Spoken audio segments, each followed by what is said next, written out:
Welcome to day 2 of my 75 hard journey. Today is Sunday, which means it's family day. We're going to go to church. We're going to spend some time together. More than likely, go for a walk together.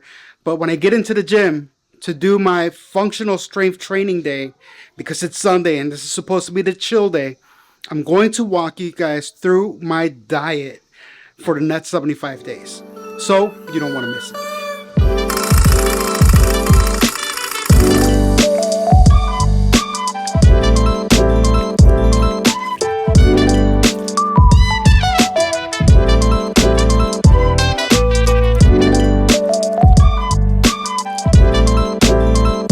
Workout number 1, we are out for a walk. We just finished church, went home. I had some New York strip and some sweet potato fries along with some watermelon, and this trail is nice. It's not dirt, it's all paved, but it's nice and shaded. There's actually a lot of cicadas. Not sure if you guys can hear them.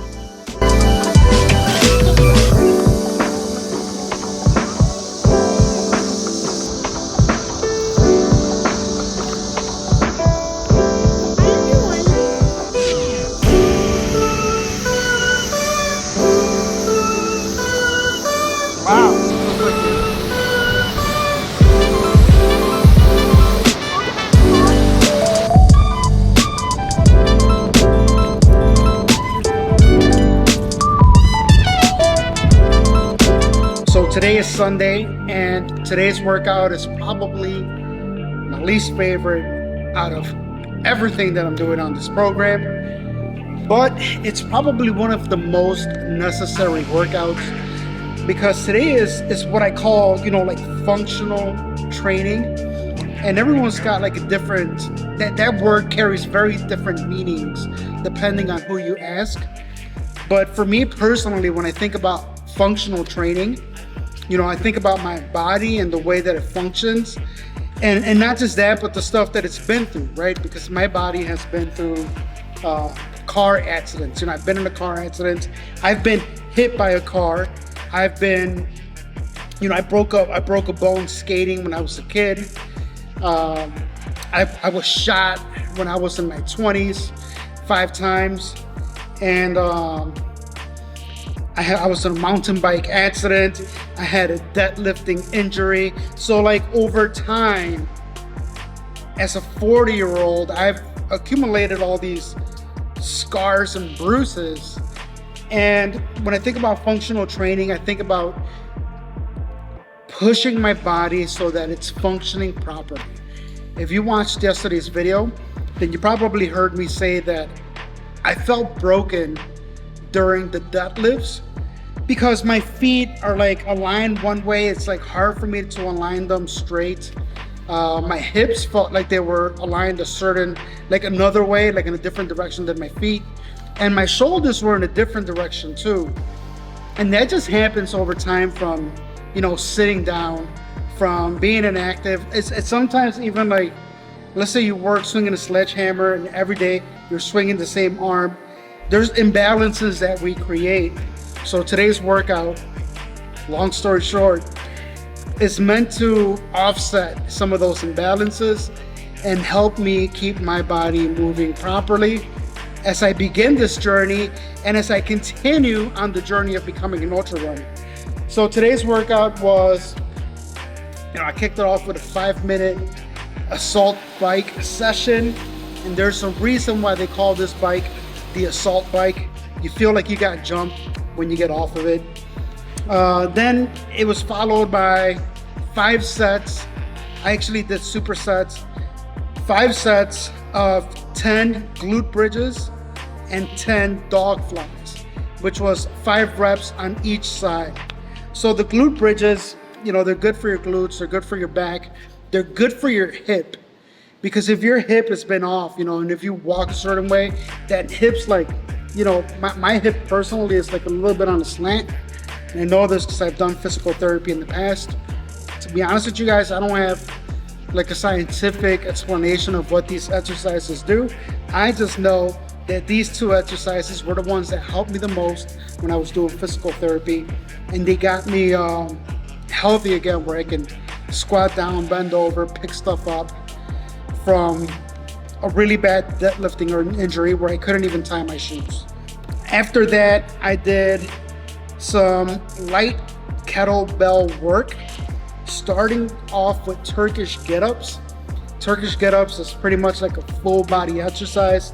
And what I like is that it involves like a lot of movement.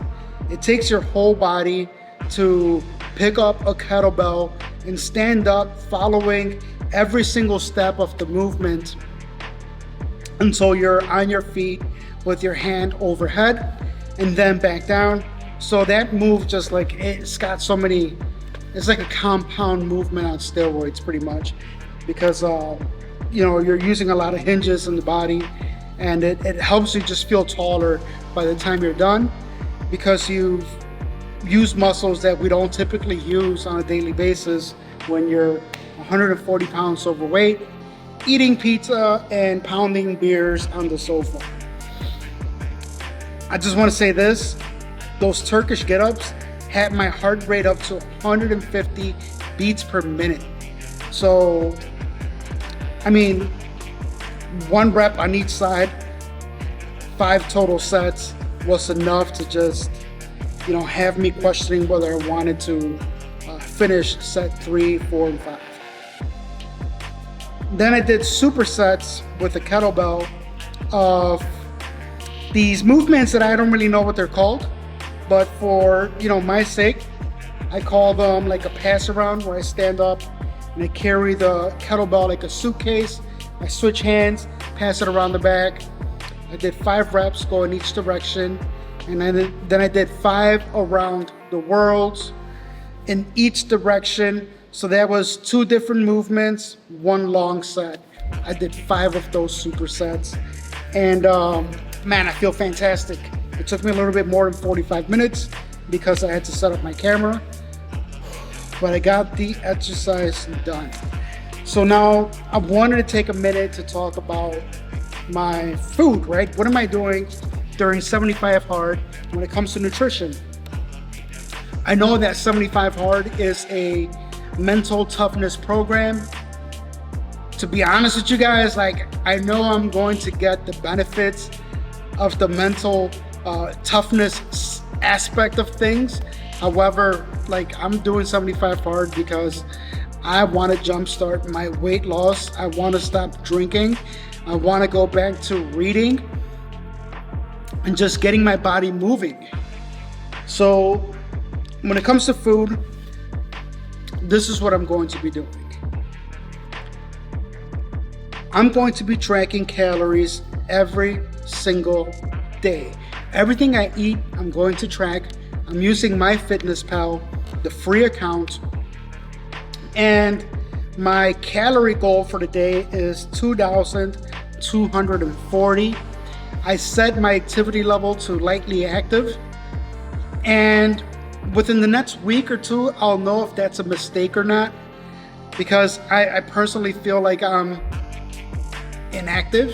I'm not very active at all. However, I don't want to start losing weight and then have to keep on adjusting calories lower and lower to the point where I'm 200 pounds eating 1,000 calories a day. That's just not going to work for my goals. So I'm eating 2,240 to 240 calories every single day. And I'm going to be eating clean whole foods. That's the goal here. So a lot of steak and vegetables, chicken and vegetables, maybe some salads. I'll be eating some fruits, some rice, some grains, maybe some nuts, cottage cheese, but the least processed food as possible. I'm not trying to mess with hot dogs, burgers. I'm just not trying to do it. So for the first 30 days, I'll be counting calories and just keeping it clean, making sure I stay within my calories. After 30 days, I'm going to start tracking macros.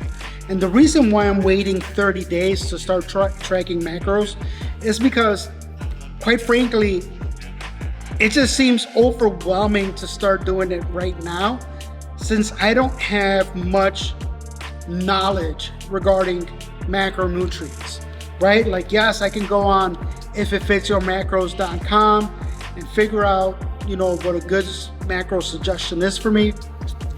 But I want to become familiar with the food, with the data. So I'm in real estate. It's my professional career. I'm a real estate advisor.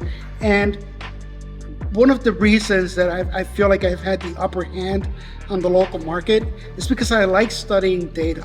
I like looking at the numbers and then making a story to those numbers.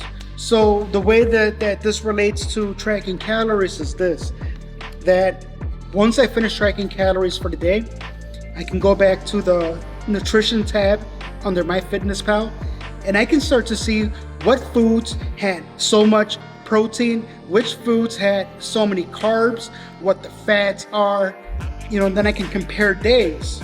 So today, I had this much protein versus carbs. And then if something's off, I can go granular and start looking at, breakfast, how did that compare to lunch and dinner?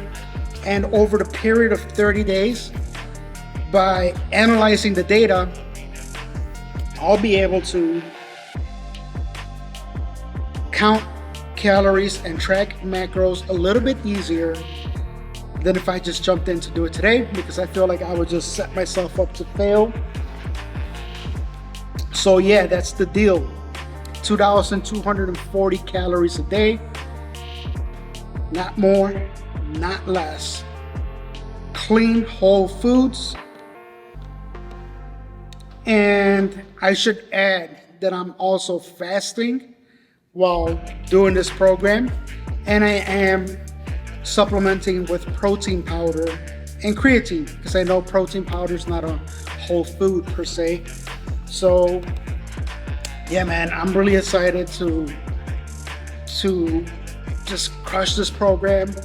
I feel great about myself, and it's only day 2. Yeah, like I feel super proud that I actually got up this morning and I read the book, and I've been drinking the water. I've been checking every single box in the program, and that's a good self-esteem boost, because when you continually keep telling yourself that, tonight's the last night I'm going to eat bad, and then you repeat your habits again the next day, what happens is that over time you just don't believe yourself anymore. You're not a trustworthy person, and your subconscious mind recognizes that. You just feel a little bit more defeated. Personally, I felt a little bit less worthy, and I know it's silly, but the benefits of 75 Hard are kicking in, and it's only day 2. So my friends, thank you so much for watching today's video. Still working on figuring out a rhythm to how I'm going to be posting these vlogs, but I appreciate your support. And if you guys are on a health journey, I invite you to subscribe to the channel, drop a comment. I've got quite an awesome community going here, and a lot of you guys didn't stick around for those 3 months that I was gone, just living like a barbarian. Then miss you, come back, but it's all good. Appreciate you guys. Let's get it today, not tomorrow. I'll see you on the next one. Peace.